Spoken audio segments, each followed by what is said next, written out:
we'll try the magic. We'll finish the magic. Yeah. Still got 2 left. Yeah.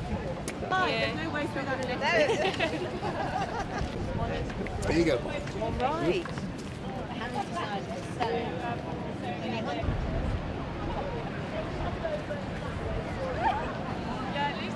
Impressive. Hey, Hardy, no, come on, hold it. Come on, Hardy. A special meet at Thorpe. We are delighted to be starting the Hunt celebrations of its bicentenary here at Thorpe Hall.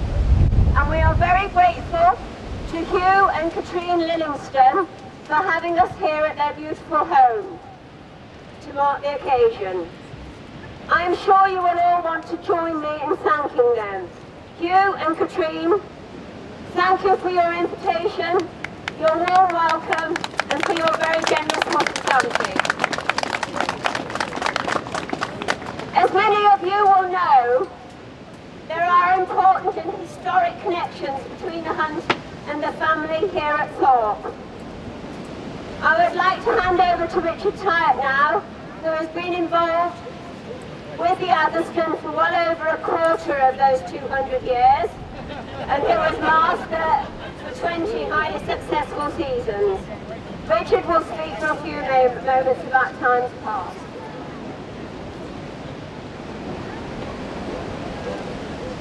Well, thank you very much, Joe. Yes, I have been involved for a very long time with the Atherstone Hounds, but what a wonderful sporting occasion this is today.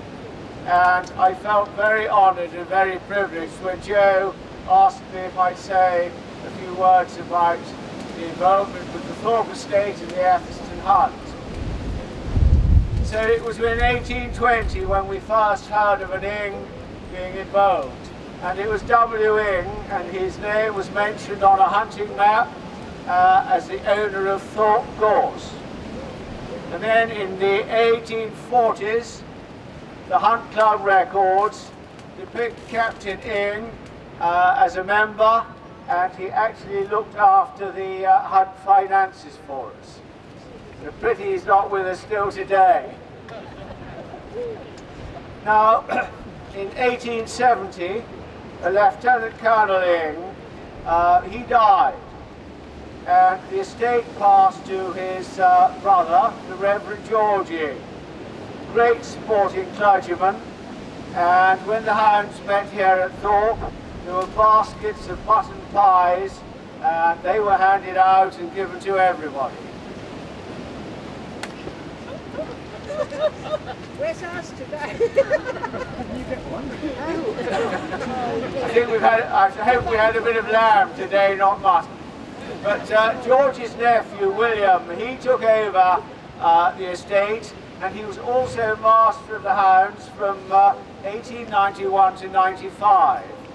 And he followed in his father-in-law's footsteps of Mr. W.E. Oakley, who had been master for 21 years.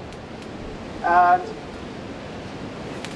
William unfortunately died at an early age, but his wife, Mrs. Mary Ing, played a huge part in the Atherstone Hunt.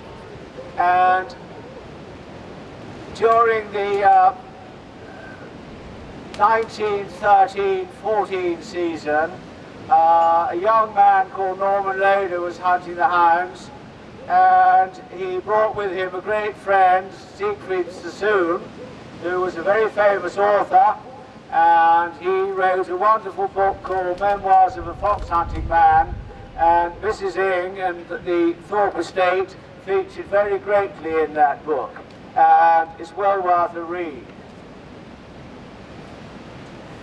Now, in March 1914, of course, the 2 young men had to leave and go to war, and the Hunt Committee invited or asked Mrs. Ing if she'd take over the mastership of the hounds.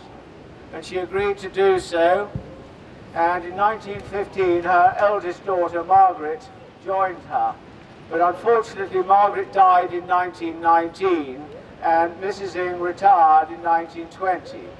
But she was called back in 1922 as a caretaker master because Major Hawkins, who was hunting the hounds at that time, eloped with a Miss Hamner in the middle of the season, and so it left them in a bit of a mess.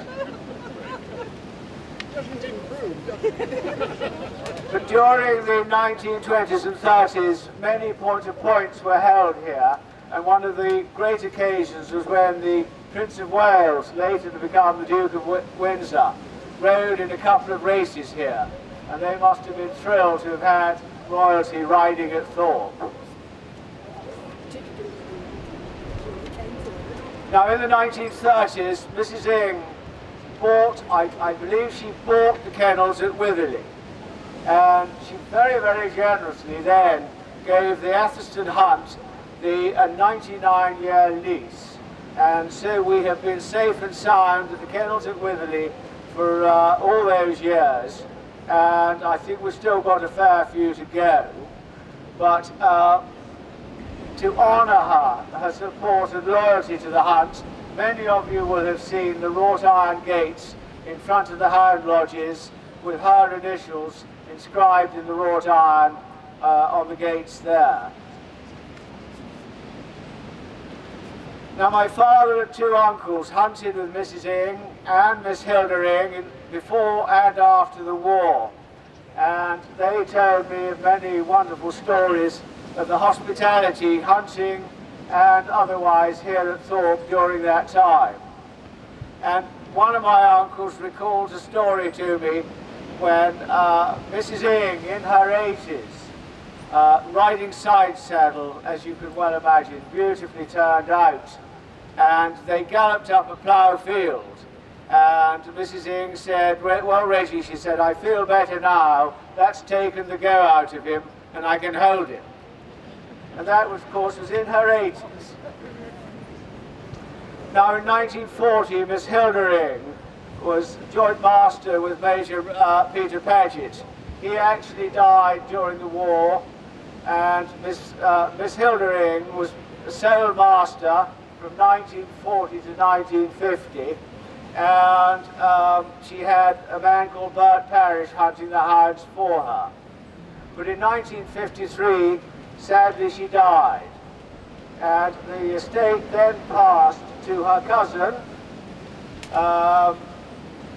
Mrs. Grizel Livingston, and she is actually here today, lives on the estate, and I'm not quite sure where she is, but, oh, somewhere here anyway. But oh, there she is. It's lovely to see her here and make us so welcome. She, of course, had 3 children. Hugh, who is our host today, and there was Michael, who lives on the estate, and also, I believe, Michael owns our kennels and is therefore our landlord. So we owe both of them a great debt.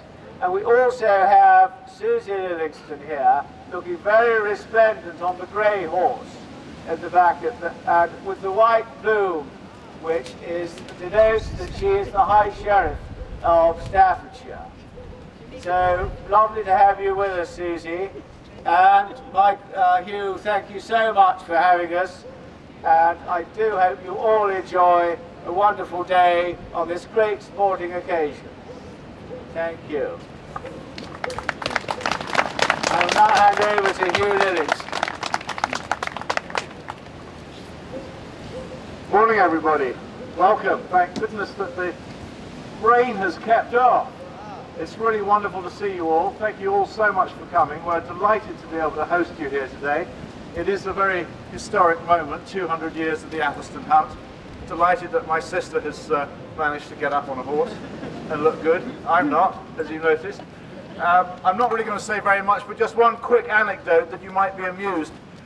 I have here in my hand a photograph, and you've got, it's rather a strange and wonderful coincidence that Mrs. Ing, that's old Mrs. Ing on the right, Mary Caroline Ing, and Hilda on the left, and that is Luke Lillingston, a relative of my father, but 50 years, well, 30, 40 years before my parents met.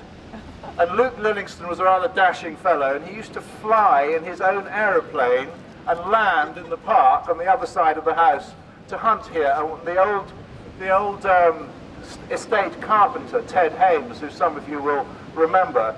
Ted, as an apprentice carpenter, can remember repairing one of the struts on the biplane wing, which had broken after a rather bumpy landing. But given that he was then going to hunt all day, I don't suppose that was much of a problem. Anyway, just to say, I hope you have a wonderful, wonderful ride out, and we'll get as many snaps as we possibly can as you parade past the hall, and we'll remember that this is one of the great days. Thank you all.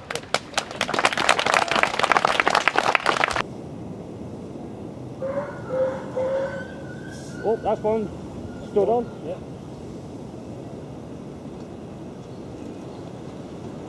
I thought they smoke far down there. No, no, wait until they're coming from to the house, Emma.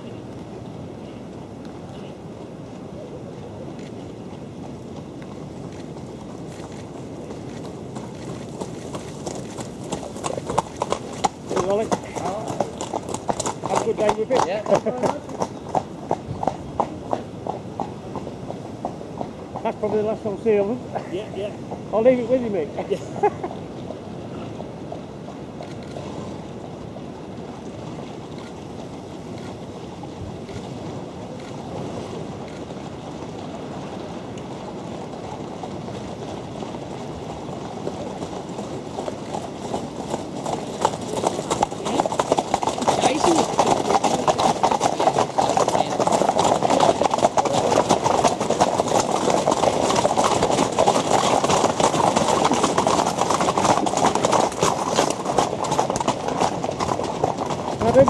How are you? I'm only thinking of you.